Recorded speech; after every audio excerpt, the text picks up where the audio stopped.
வணக்கம் ஃப்ரெண்ட்ஸ். லட்சுமி அம்மா அவர்கள் எழுதிய அடுத்த வீடு, அத்தியாயம் 13. நஞ்சப்பா நர்சிங் ஹோமிலிருந்து அருணா வீட்டிற்கு வந்து 4 மாதங்கள் விரைவில் சென்று மறைந்து விட்டிருந்தன. கையில் போட்டிருந்த கட்டு அவிழ்க்கப்பட்டு சில நாட்களில் அவளால் முன்போல் கையை சுவாதீனமாக உபயோகிக்க முடிந்தது.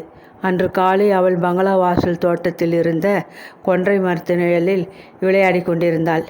தரை முழுவதும் பாய் விரித்தாற்போல் உதிர்ந்து கிடந்த சிவந்த மலர்களை வாரி சிறிய கூடை ஒன்றில் சேர்ப்பதில் மிகவும் மும்முரமாக முனைந்திருந்த அருணா உள்ளே இருந்து அங்கே வந்த ஜெகதாவை கவனிக்கவே இல்லை.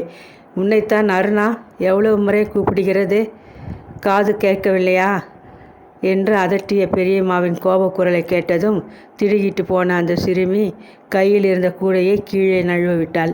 புழுதியில் விளையாடியதனால் அழுக்கு ஏறி கிடந்த அவளது உடைகளையும் அலைந்து புரண்டு காணப்பட்ட கூந்தலையும் கவனித்த ஜெகதாவிற்கு கோபம் பொங்கி கொண்டு வந்தது. குப்பை மேட்டு நாயை குளிப்பாட்டி நடி வீட்டில் வைத்தால் அதுக்கு குப்பை மேட்டு ஞாபகம் போகாது என்பார்கள். அதுபோல தான் இருக்கிறது உன் காரியம். இப்போதானே வள்ளி உன்னை குளிப்பாட்டி புது உடை போட்டு தலைவாரி பின்னி விட்டு மற்ற வேலைகளை கவனிக்க போனால் அதுக்குள்ளே சட்டையை நாசம் பண்ணி கொண்டு நிற்கிறியே. என்ன பொண்ணு போ, பங்கஜத்திற்குன்னு இப்படி ஒரு உதவாக்கரை பிறக்க வேணாம் என்று கடித்து கொண்டாள் ஜெகதா. பதிலளிக்காது கீழே சிதறிக்கின்ற சிவந்த மலர்களை விரித்து பார்த்த வண்ணம் நின்று கொண்டிருந்தாள் அந்த சிறுமி. ஏதாவது கேட்டால் ஈச நாட்டு குரத்தி போல முழிக்க வேண்டியது. நல்ல பொண்ணு எனக்கு வந்து சேர்ந்திருக்கிறாய். காலையிலேயே எழுந்ததும் ஒரு நாளை போல தோட்டத்திலே மண்ணிலே என்ன விளையாட்டு வச்சு கிடக்கு. போட்ட சட்டையை கசக்காமல் பூ போல ஒரு இடத்திலே சும்மா காலையும் கையையும் மடக்கிக்கிட்டு உட்கார்ந்திருக்கப்படாதா? உள்ளே வா, உன்கிட்ட ஒரு சமாச்சாரம் பேசணும் என்றால் ஜெகதா. விளையாடி கொண்டிருந்த பூக்கூடையை கூட எடுத்து போவதா அல்லது தோட்டத்திலே போட்டு செல்வதா என்று அருணாவினால் உடனே தீர்மானிக்க முடியவில்லை. அவள் யோசித்து முடிவுக்கு வரும் முன் வேகமாக முன்னே நடந்து சென்று கொண்டிருந்த ஜெகதா விடுக்கென்னு திரும்பி, என்னாடி அருணா, அண்ணன் நடை போடுகிறாய்? உள்ளே ஓடியா சீக்கிரம், எனக்கு இன்னும் எவ்வளவோ காரியங்கள் இருக்கு கவனிக்க என்று அதட்டினாள். இதோ வந்து விட்டேன் பெரியம்மா என்று மெல்லிய குரலில் பதில் கொடுத்தாருனா அவள் பின்னால் கன்றுக்குட்டி போல் தொடர்ந்து ஓடி வந்தாள். இடுப்பில் கையை வைத்து கொண்டு ஜெகதா மீண்டும் ஒரு முறை திரும்பி தோட்டத்தை பார்த்தாள். ஏண்டி பெண்ணே, உனக்கு சாமான்கள் மேலே ஏதாச்சும் கருத்து கொஞ்சமாவது இருக்கா? போன மாதம்தான் மார்க்கெட்டிலே நான் வாங்கின புதிய கூடை, அதை அப்படியே தோட்டத்திலே போட்டு விட்டு வரியே. போய் சீக்கிரம் அதை எடுத்துக்கிட்டு உள்ளே வா. உன்னை சொல்லி குத்தமில்லை, என் தலைவிதி என்று அழுத்து கொண்டே உள்ளே சென்றாள். அருணா தயங்கி கொண்டு உள்ளே வருவதை கண்டதும் கூடையை அப்படியே மூளையில் வைத்துவிட்டு இங்கே வந்து இந்த நாட்காலியிலே உட்கார்ந்து கொள் என்று உத்தரவிட்ட ஜெகதா எதிர்ப்புறம் இருந்த ஆசனம் ஒன்றில் சாய்ந்து கொண்டாள். குற்றவாளி கூண்டிலே நிற்கும் கைதியை போன்று பெரியம்மா என்ன கூறப்போகிறாளோ, என்ன விதமான புதிய உத்தரவோ என்று எண்ணி கலங்கியபடி அருணா நாட்காலியிலே ஒண்டிக்கொண்டு வீற்றிருந்தாள். நான் கூறப்போகும் விஷயங்கள் அந்த சிறுமியின் மூளையில் பதியுமா, அவைகளை கிரகித்து கொண்டு தனக்குள்ளே ஆராய்ந்து பார்க்கும் அளவுக்கு அவளுக்கு வயதாகிவிட்டதா என்றெல்லாம் ஜெகதா சிறிதும் சிந்திக்கவில்லை, கவலையும் படவில்லை. தினசரி இப்படியே விளையாடி கொண்டு பொழுதை கழித்து விடலாம் என்று நினைக்க வேண்டாம். உங்கள் காரிக்குளத்திலே, உங்கள் வீட்டு தோட்டத்திலே பொழுது விடிஞ்சதிலிருந்து அஸ்தமிக்கும் வரை மண்ணிலை புரண்டு சாணியிலே படுத்து எழுந்து நீ விளையாடி திரிஞ்சாலும் கேட்பவர்களில்லை. அது ஒரு சுத்த பட்டிக்காடு. படிப்பு வாசனை என்பதே தெரியாத உன் பாட்டியையும் கவலைப்பட மாட்டாங்க. ஆனால் இங்கே விஷயமே வேறு. எப்போ பார்த்தாலும் தோட்டத்து மண்ணிலே புரண்டு விளையாடி கொண்டு சுத்த மக்கு பிளாஸ்டிரியா இருந்தாயானா உன்னால் எனக்கு தான் அவமானம் ஏற்படும், தெரிஞ்சுதா என்று உக்கிரமாக தலையை அசைத்து கொண்டு கடுமையாக கேட்டாள் ஜெகதா. புரிந்தது என்கிற பாவனையில் தலையை அசைத்தாருன்னா பயத்தினால் பேசவே இல்லை. உன்னை பள்ளிக்கூடத்தில் சேர்த்து படிக்க வைக்க தீர்மானித்திருக்கிறேன். உங்கள் கிராமத்து படிப்பு இந்த பட்டணத்து பள்ளிக்கூடங்களுக்கும் பத்தாது. உன்னை கொண்டு நான் சேர்த்தால் முதல் வகுப்பிலே கூட எடுத்துக்கொள்ள மாட்டாங்க. அதனால் என்று கூறிவிட்டு நிறுத்தினாள். பெரியம்மா என்ன சொல்லப் போகிறாள் என்று ஊகிக்க முடியாதார்னா இடது கை கட்ட விரலை வேகமாக கடிக்க துவங்கினாள். சே பெண்ணே, கையை வாயிலிருந்து எடு. என்ன கெட்ட பழக்கம்! நீ இப்படியெல்லாம் நடந்து கொண்டா லோகனாகிவிட்டவர்கள் உன்னை பார்த்து சிரிப்பார்கள். அத்துடன் என்னை பற்றியும் கேவலமாக எண்ணிக்கொள்வார்கள். இப்பொழுது நான் என்ன செய்ய உத்தேசித்திருக்கிறேன் தெரியுமா? இந்த 2 மாத லீவு முழுவதும் உன்னை லோகநாயகி வீட்டிற்கு தினசரி காலையிலும் மாலையிலும் காரில் அனுப்பப் போகிறேன். உன் படிப்பை பற்றி அவளோடு பேசி கொண்டிருந்த பொழுது அவள்தான் எனக்கு இந்த யோசனையை சொன்னாள். அவர்கள் வீட்டில் குழந்தைகளுக்கு தினசரி பாடம் சொல்லிக் கொடுக்க பிரைவேட் வாத்தியார் வந்து போய் கொண்டிருக்கிறார். அந்த குழந்தைகளோடு சேர்ந்து படித்து இந்த லீவுக்குள்ளே உனது இங்கிலீஷ் ஞானத்தை அபிவிருத்தி பண்ணிவிட்டால் பிறகு பள்ளிக்கூடத்தில் சுலபமாக சேர்த்து விடலாம். அதுபோல் செய்யாது இந்த நிலையில் உன்னை கொண்டு பள்ளிக்கூடத்தில் சேர்த்தால் வருஷம் 8 ஆனாலும் நீ முதல் வகுப்பை விட்டு வெளியேற மாட்டாய். அப்படி கண்டபடி செலவழிக்க இங்கே எனக்கு பணம் கொட்டி கிடக்கவில்லை, தெரிஞ்சுதா என்று அதட்டினாள். பெருமாள் கோயில் மாட்டை போல் அருணா அதற்கு தலையை அசைக்கவே ஜெகதா மேலே பேசலுற்றாள். இதுவரை உனக்கு நான் எவ்வளோ செலவு செய்திருக்கிறேன் தெரியுமா? டாக்டர் பில்லுக்கு 400 ரூபாய், உனக்கு சட்டை துணிமணி வாங்கியது ஒரு 100 ரூபாய், பிறகு மருந்து மாயம் பழம் முதலிய செலவுக்கு ஒரு 100 ரூபாய், நர்சிங் ஹோமுக்கு தினசரி போய் வந்த கார் பெட்ரோல் செலவு 100 ரூபாய். எல்லாம் கணக்கு போட்டு பார். உன்னை சேர்த்தால் புஸ்தகத்திற்கும் சம்பளத்திற்கும் வேறு செலவழிக்க வேண்டும். இவ்வளவும் நான் உனக்கு எதற்காக செய்ய வேண்டும்? நீ யார், நான் யார் என்று அதட்டலாக கேட்டுவிட்டு உறுத்தி விழித்தாள் அவள் சிறிது கோபத்துடன். அருணாவுக்கு இந்த கேள்வி மிகவும் விசித்திரமாக தான் இருந்தது. நீங்கள் யாரா? பெரியம்மாவுக்கு உறவு மறந்து போய்விட்டதா என்ன? நீங்கள் என் பெரியம்மா, நான் உங்கள் தங்கை மகள் அருணா. பளிச்சென்று பதிலளிக்க வேண்டும் என்ற முகமும் ஆவலாக இருந்தது. ஆனால் ஜெகதாவின் முகத்தை பார்த்ததும் பயந்து கொண்டு அவள் மௌனமாக இருந்து விட்டாள். இருமி தொண்டையை கனைத்துவிட்டு ஜெகதா மறுபடியும் உரத்த குரலில் மிகவும் அதிகாரமாக பேச ஆரம்பித்தாள். உன் தகப்பன் என்னிடம் நடந்து கொண்ட முறைக்கு உனக்கும் எனக்கும் உறவு வேற வச்சு கிடைக்கிறதா என்ன? நீ யார், நான் யார் என்ற உன்னை நீ வந்த அன்றே உதறி ஊருக்கு அனுப்பியிருப்பேன். ஆனால் ஒரு காரணத்திற்காக நான் அப்படி செய்யவில்லை. உன்னை நான் வைத்து காப்பாற்றுவதாக ஏன் ஒப்புக்கொண்டேன் தெரியுமா என்று கேட்டாள். இம்முறை அருணாவுக்கு தலையை அசைக்க கூட சந்தர்ப்பம் கொடுக்காத ஜெகதா தானே அதற்கு பதிலும் கூற ஆரம்பித்தாள். ஏன் ஒப்புக்கொண்டேன் தெரியுமா? உன் தாயார் இறந்த பின்பு உன் வீட்டுக்கு உன் பாட்டியிடம் துக்கம் விசாரிக்க சென்றிருந்தேன்.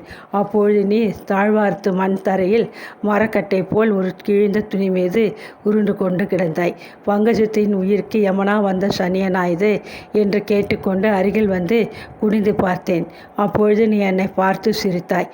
அதை கண்டதும் என் மனம் அப்படியே உருகிவிட்டது. ஏன் தெரியுமா? சாயலில் அப்படியே என் அருமை பங்கஜத்தை உரித்து வைத்தது போல் இருந்தது உன் தோற்றம். உன்னை போல் சிறு பெண்ணாக இருக்கையிலே பங்கஜத்தை என் குழந்தை போல வளர்த்து வந்திருக்கிறேன்.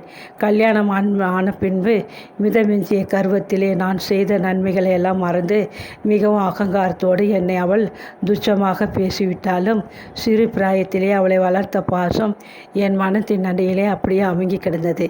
கண்ணம் குழிய பொக்கை வாயை காட்டி என்னை பார்த்து நீ அன்று சிரித்த பொழுது என் மனம் அப்படியே பாகாய் உருகி போய்விட்டது.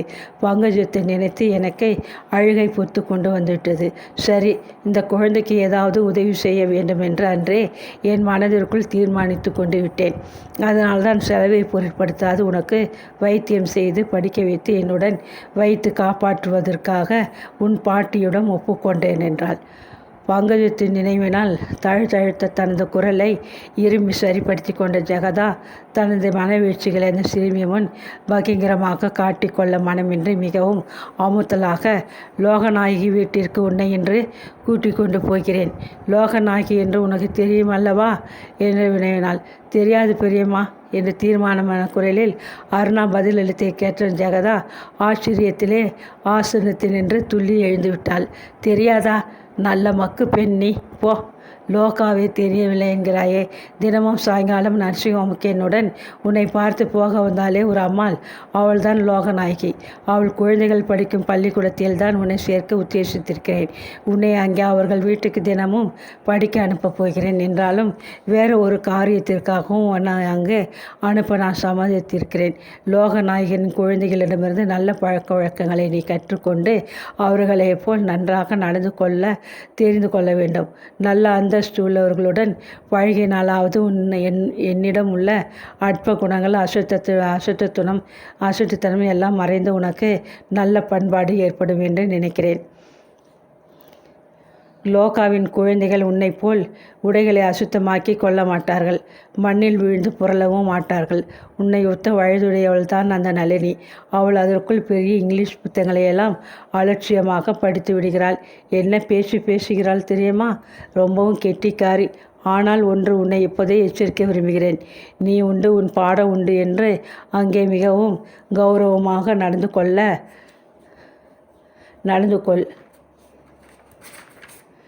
கொள்ள வேண்டும். உன் அப்பாவை பற்றியோ உன் வீட்டை பற்றியோ எதுவுமே நீயாக அவர்களிடம் பேச போக வேண்டாம். அப்படியே மீறி லோகாவோ வேறு யாரோ உன் அப்பாவுக்கு என்ன வேலை என்றால் அவர் ஒரு மிராஸ்தார் என்று மட்டும் கூறினால் போதும். அசட்டுத்தனமாக உன் குடும்பத்தை பற்றி அவர்களிடம் ஏதும் கூறி வைத்தாயானால் பிறகு எனக்கு தான் அவமானம். அப்படி ஏதாவது செய்தாயானால் என்னால் உன்னை பிறகு மன்னிக்கவே முடியாது. இது உன் ஞாபகத்தில் இருக்கட்டும் என்று மூச்சு விடாது பிரசங்கித்தாள். அருணா அப்படியே செய்வதாக ஒப்புக்கொண்டதும், ஜெகதா, வள்ளி இங்கே வா, இவளை அழைத்து கொண்டு சென்று முகத்தை துடைத்து தலைவாரி வேறு உடை போட்டு வெளியே செல்ல தயார் செய், நேரமாகிறது என்று உத்தரவிட்டுவிட்டு மாடிப்பக்கம் சென்று பாய்ந்தாள். சில நிமிஷங்களில் ஜெகதா சோமசுந்தரத்தின் கார் பழனியப்ப கவுண்டர் வீட்டு வாயிலில் வந்து நின்றது. காரில் நின்று இறங்கிய அருணா தன் முன் தெரிந்த அழகிய பெரிய தோட்டத்தை ஆச்சரியத்துடன் பார்த்து கொண்டு பெரியம்மாவை பின்தொடர்ந்து செல்ல மறந்து நின்று விட்டாள். அதை கண்ணுற்ற ஜெகதா, அருணா, பட்டிக்காட்டன் ஞானியை பார்ப்பது போல் ஏன் மிரண்டு கொள்கிறாய்? பேசாமல் என்னுடன் கூட உள்ளே வா என்று தாழ்ந்த குரலில் உத்தரவிட்டாள். வாமா குழந்தை என்று கனிவுடன் தன்னை அழைத்த லோகனாகிய முகத்தை நிமிர்ந்து பார்க்க கூச்சமடைந்தவளாக அருணா தன் பெரியம்மாவின் பின்னால் மறைந்தபடி உள்ளே தயக்கத்துடன் சென்றாள். அருணாவுக்கு எல்லாம் கனவு போல் ஒரே ஆச்சரியமாக இருந்தது. தான் உட்கார்ந்திருந்த சோஃபாவை பெரியம்மாள் தன்னை கவனிக்காத சமயம் எல்லை இடது கருத்தினால் தடவி பார்த்தாள். பூனைக்குட்டியின் அடிவயிற்றை தடவினாற் போல் அந்த ஆசனம் அவ்வளவு மிருதுவாக இருந்தது. அவளுக்கு எல்லையெல்லாம் வியப்பை அளித்தது. ஜன்னல்களில் தொங்கிய திரைச்சீலைகளில் செய்திருந்த பூ வேலைப்பாடு அவளுக்கு மிக்க ஆச்சரியத்தை கொடுத்தது. சுவரில் மாட்டியிருந்த படங்கள், மேஜை மீது வைக்கப்பெற்றிருந்த புஷ்ப தொட்டிகள், மூலையில் சுவருடன் பதிக்கப்பெற்றிருந்த மாடத்தில் காணப்பட்ட சலவைக்கல், பதுமை எல்லாம் அவளுக்கு வியப்பை அளித்தன. அது சமயம் மம்மி மம்மி மம்மி என்று உரத்த குரலில் உற்சாகத்துடன் கூக்குரலிட்டு கொண்டு மிகவும் உரிமையுடன் உள்ளே ஓடி வந்தான் ஒரு சிறுவன். கனவு நின்று வீழ்த்து கொண்டவள் போல் திடுக்கிட்ட அருணா அவனை நிமிர்ந்து பார்த்தாள். கால் சட்டையும் பூட்ஸும் அணிந்து மிகவும் நாகரிகமாக தோன்றிய அந்த சிறுவன் வாயிற்படிகளை தயங்கியபடி நின்று விட்டான். அறைக்குள்ளே தன் தாயுடன் அவளது சிநேகிதியும் மற்ற ஒரு பெண் குழந்தையும் இருப்பதை கண்ணுற்றதும் அவனுக்கு தாங்குநாத சங்கோஜம் ஏற்பட்டது. சுரேஷ், இங்கே வா என்று தாயார் கூப்பிட்டதை காதில் கேளாதவன் போல் அவன், இந்த நளினியை கூப்பிட்டு விசாரிங்க மாமி, என் நோட்டு புத்தகத்தை கிழித்து விட்டாள் என்று சங்கோஜத்தினால் சிவந்து போன தன் முகத்தை கதவின் புறம் திருப்பி கொண்டு கோபமாக கூறிவிட்டு அங்கிருந்து அப்பால் சென்று விட்டான். சுரேஷுக்கு ரொம்ப சங்கோஜம். புதுசாக யாரையாவது பார்த்துட்டு அவனுக்கு வெட்கம் வந்துவிடும், பேசவே மாட்டான் என்று பெருமையாக கூறிய லோகநாயகி, நளினி, இங்கே வாமா என்று உரத்த குரலில் தன் மகளை அழைத்தாள். மம்மி, நான் கிழிக்கவில்லை, சுரேஷ் போய் சொல்கிறான் என்று கத்திக்கொண்டு உள்ளே ஓடி வந்த சிறுமியை ஏற இறங்க கவனித்தாள் அருணா. இதை பார் நளினி, அருணா உன்னோடு படிப்பதற்கு இங்கே வந்திருக்கிறாள். நீ அண்ணனுடன் சண்டை போடுவதை பார்த்தால் அவள் என்ன நினைப்பாள் என்று அன்புடன் கடிந்து கொண்ட லோகநாயகி தன் மகளை பரிவுடன் மார்போடு அணைத்து கொண்டாள். கண்கள் மீது புரண்ட பார்வையை மறைத்த தன் சுருண்ட கூந்தலை கைகளால் ஒதுக்கிவிட்டு நளினி அருணாவை திரும்பி ஆச்சரியத்துடன் உற்று பார்த்தாள். சிறிது நேரம் இரண்டு குழந்தைகளும் ஒருவரையொருவர் சந்தேகத்துடனும் கலக்கத்துடனும் மௌனமாக பார்த்து கொண்டனர். அவர்களை அறிமுகப்படுத்திய பின்பு அந்நிலையிலே வீட்டு பெரியவர்கள் இருவரும் தங்களுக்குள் பொது விஷயங்களை பற்றி பேச ஆரம்பித்தார்கள். அருணாவை ஒரு முறை உற்று பார்ப்பதும் பிறகு முகத்தை மறுபுறம் திருப்பிக் கொள்வதுமாக சில நிமிஷங்களை கழித்ததும் நளினிக்கு கொஞ்சம் துணிவு ஏற்பட்டது. அடுத்த முறை அருணாவை உற்று பார்த்த பொழுது அவள் மெல்லியதாக புன்முறுவல் செய்தாள். அந்த புன்னகையிலே துணித்து சிநேக பாவத்தை விரைவில் உணர்ந்து கொண்ட அருணா கண்களை இடுக்கிக் கொண்டு பதிலுக்கு புன்னகை செய்தாள். அருணாவை விட்டுவிட்டு ஜெகதா விடை பெற்று கொண்டு சென்ற கொஞ்ச நேரத்திற்கு பிறகு மாடி அறையில் நின்று இறங்கி வந்தாள் ஒரு யுவதி. கையில் சுமந்து கொண்டிருந்த புத்தகங்களை மேஜை மீது தொப்புன்னு வைத்துவிட்டு ஜன்னல் வழியே எட்டி பார்த்தாள். தோட்டத்து புல் தரை மீது நளினியுடன் ஓடி விளையாடி கொண்டிருந்த பெண் குழந்தை கண்டதும் அவள் நெற்றி சிந்தனையினால் சுருங்கியது. கூடத்தூஞ்சலில் அமர்ந்திருந்த லோகநாயகிடம் அவள் வேகமாக ஓடி வந்து, அத்தை, அந்த குழந்தையை பற்றி தானே சொல்லி கொண்டிருந்தீர்கள் என்று அவளுடன் விசாரித்தாள். ஆமாம் மனோ, ஜெகதாவின் தங்கை மகள் அருணா. நளினியோட பள்ளிக்கூடத்திலே சேர்க்க சொல்லியிருக்கிறேன் என்றாள் லோகநாயகி. மனோன்மணி பதில் பேசவில்லை. கீழ் உதட்டை சிந்தனையுடன் கடித்து கொண்டாள். தன் அத்தையுடன் ஜெகதா மிகவும் நெருங்கி உறவாடி பாராட்டி வந்ததை அவள் விரும்பவே இல்லை. என்னவோ அத்தை, முன்பின் தெரியாத குழந்தைகளுடன் நளினியை படிக்க விடுவது அவ்வளவு சிலாக்கியமாக தோன்றவில்லை. பிறகு உங்கள் இஷ்டம் என்று கூறிவிட்டு அப்பால் சென்று விட்டாள்.